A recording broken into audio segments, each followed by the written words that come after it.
Okay, we made our sphere last week using pencil. Now we're going to do it using paint. We're going to do it in the same manner.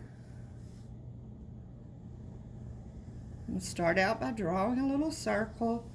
We need to know where our light is coming from over here. So it's going to be lightest over here, darkest over here. And we're going to have it, our base red kind of in the middle.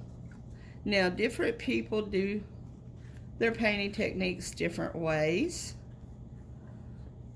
There's not always just one perfect way to do things, so I'm going to show you how I do it.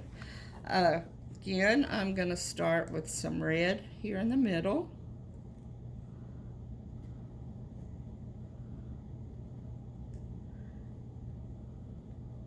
I've already got my black, and I've got some light over here, but I might need some true white as well.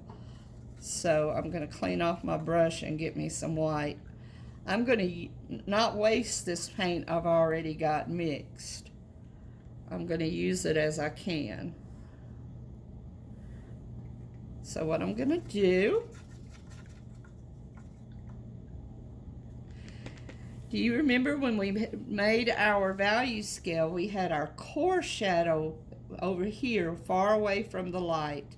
We had our highlight right here and kind of a middle shadow there. Now, acrylic paints like this dries pretty fast, so you have to sometimes work really quickly. If it starts drying, you can use a little water to wet it.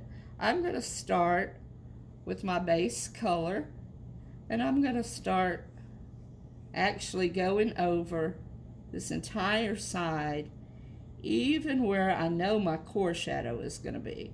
And I'm going to layer my paint. That's what I like to do. So I'm starting with my regular old red.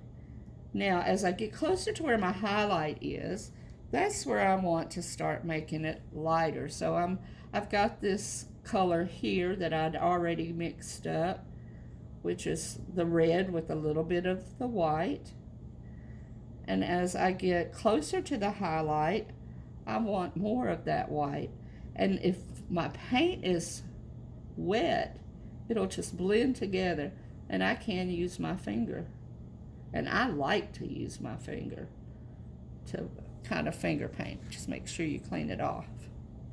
Now I'm washing out my paintbrush, and I'm getting more white on it. Coming over here where my highlight is. Now I want to try to blend this together so I can't see any lines where it goes from that real light color. And that's why I like to use my fingers, because I can blend so well with them. Washing out my paintbrush again, coming back with some more red, and I want it to gradually get red.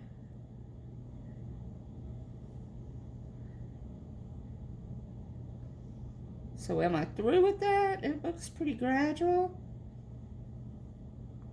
Do you think I'm through with it? No, I'm not. I'm missing my core shadow. I need some of this dark colored from down here where the light can't reach. So now I'm going to come back with it. And let me go ahead and tell y'all one thing about Miss Stacy. Miss Stacy's hand shakes a lot. So it's real difficult for me to get real fine lines without it being kind of shaky. You're younger and maybe you don't have that problem. A lot of people much older than me don't have that problem either. But Miss Stacy's hands shake. So if you see it shaking, don't worry about me. That's just the way my hands work. But now I have my core shadow. Got to wash that off of my brush, and I'm going to try to fix that right there.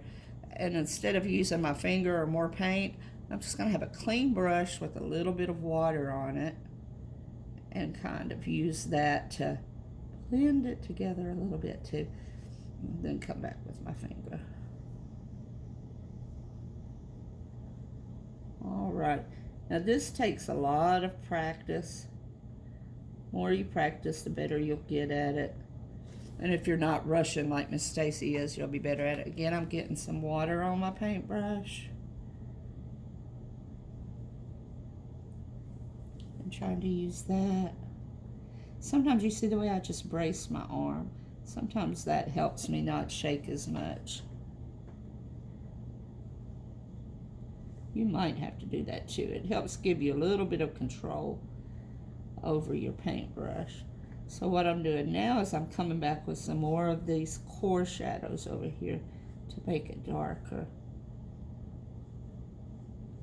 Now the last thing I'm missing, do y'all remember? What am I missing?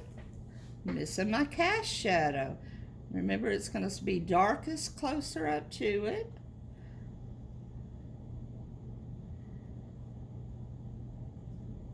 And get a little lighter as it comes out.